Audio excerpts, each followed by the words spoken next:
दोस्तों नमस्कार। स्वागत है आपका अपने YouTube चैनल कहानी तेरी मेरी हिंदी कहानियों में। तो चलिए सुनिए महादेवी वर्मा जी द्वारा लिखी गई दिल छू लेने वाली एक भावुक रचना गिल्लू मेरी यानी सोना शर्मा के स्वर में।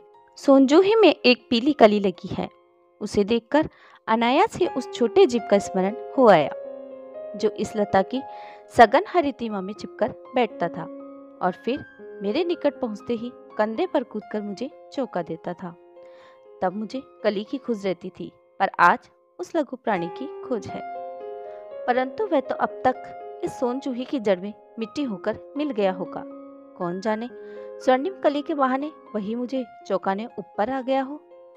अचानक एक दिन सवेरे कमरे में बरामदे में आकर मैंने देखा दो कोए एक गमले के चारों ओर चोंचों से छुआ छुवोवल जैसा खेल खेल रहे हैं। यह काकभूषुंडी विचित्र पक्षी है, एक साथ समादरित, अनादरित, अति सम्मानित, अति अवमानित। हमारे बेचारे पुरखे न गरुड़ के रूप में आ सकते हैं, न मयूर के, न हंस के। उन्हें पितर पक्ष में हमसे कुछ पाने के लिए काक बनकर ही अवतीर्ण होना पड़ता है।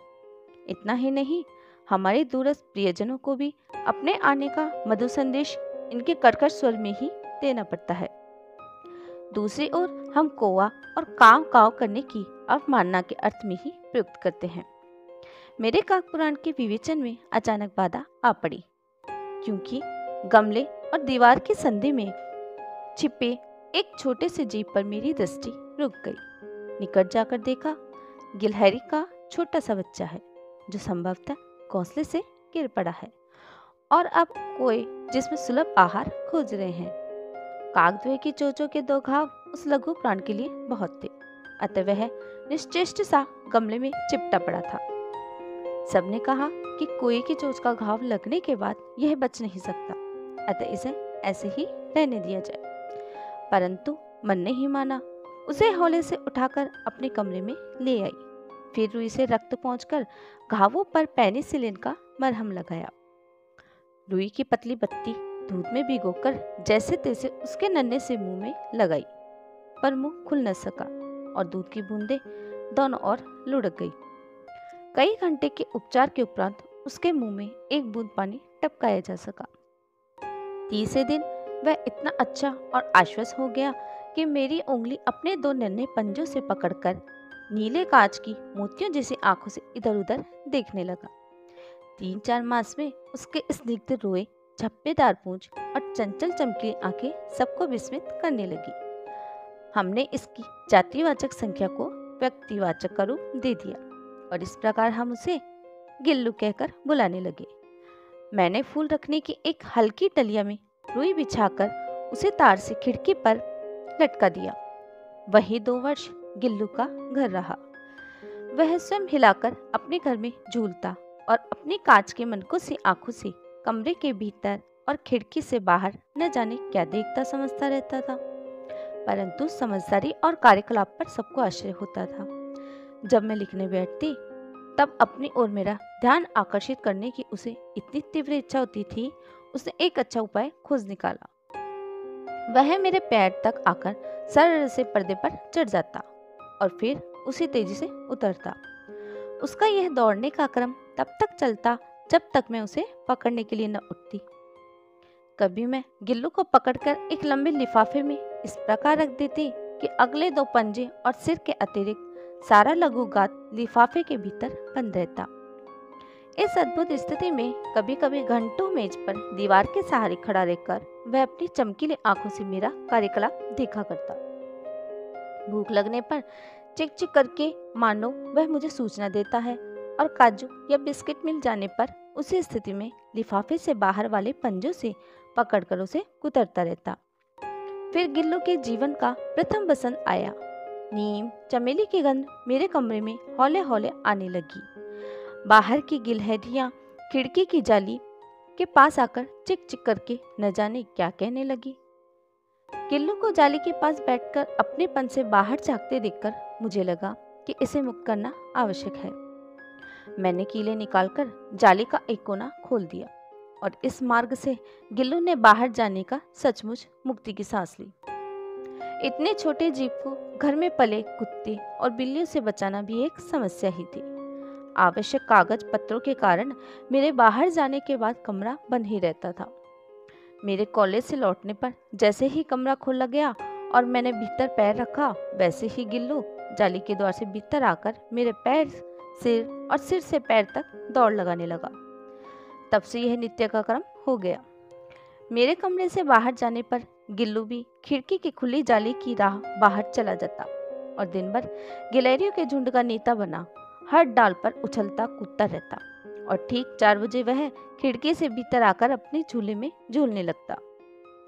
मुझे चौंकाने की इच्छा उसमें न जाने कब और कैसे उत्पन्न हो गई थी। कभी फूलदान में फूलों में छिप जाता, कभी पर्दे के चुन्नट में और कभी सोनजूही की पत्तियों में।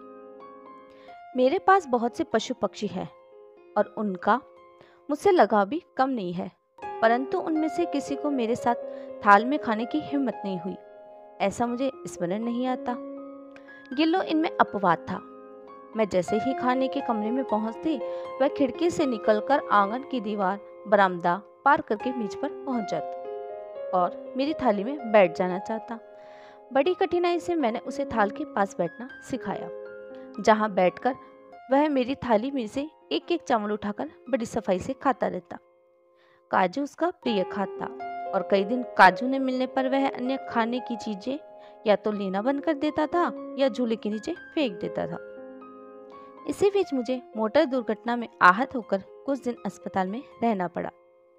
उन दिनों जब मेरे कमरे का दरवाजा खोला जाता, गिल्लू अपने झूले से उतरकर दौड़ता और फिर किसी को देखकर उसी तेजी से अपने घोंसले में जा बैठता। सब उसे काजू दे जाते, परंतु अस्पताल से लौटकर जब मैंने उसके झूले की सफाई की तो उसमें काजू भरे मिले, जिनसे ज्ञात हुआ वह उन दिनों अपना प्रिय खाद्य कम खाता रहा।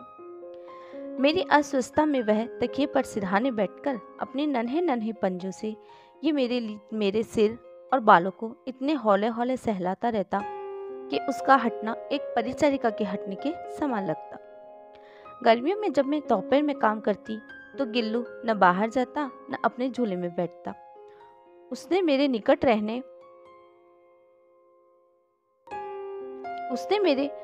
रहने के साथ गर्मी से बचने का एक सर्वथा नया उपाय खोज निकाला। वह मेरे पास रखी सुराही पर लेट जाता और इस प्रकार समीप में रहता और ठंडक में भी। गिलहरियों के जीवन की अवधि 2 वर्ष से अधिक नहीं होती, अतः गिल्लू की जीवन यात्रा का अंत आ ही गया। दिन भर उसने न कुछ खाया और न बाहर गया। रात में अंत की यातना में भी वह अपने झूले से उतरकर मेरे बिस्तर पर आया और ठंडे पंजों से मेरी वही उंगली पकड़कर हाथ से चिपक गया, जिसे उसने अपने बचपन की मरणासन स्थिति में पकड़ा था। पंजे इतने ठंडे हो रहे थे कि मैंने जाकर हीटर जलाया और उसे उष्णता देने का प्रयास किया, परंतु प्रभात की प्रथम किरण के स्पर्श के साथ ही वह किसी और जीवन में जागने के लिए सो गया। उसका झूला उतार कर रख दिया गया और खिड़की की जाली बंद कर दी गई, परंतु गिलहरियों की नई पीढ़ी जाली के उस पार चिक चिक करती ही रहती है और सोनजूही पर बसंत आता ही रहता है। सोनजूही की लता के नीचे गिल्लू को समाधि दी गई, इसलिए भी कि उसे वह लता सबसे अधिक प्रिय थी, इसलिए भी कि लघु गात का किसी वासंती दिन जूही के पीला फूल में खिल जाने का विश्वास मुझे संतोष देता है। धन्यवाद दोस्तों। अगर आपको मेरा ये वीडियो अच्छा लगा तो प्लीज़ चैनल को लाइक, शेयर एंड सब्सक्राइब जरूर करें। धन्यवाद।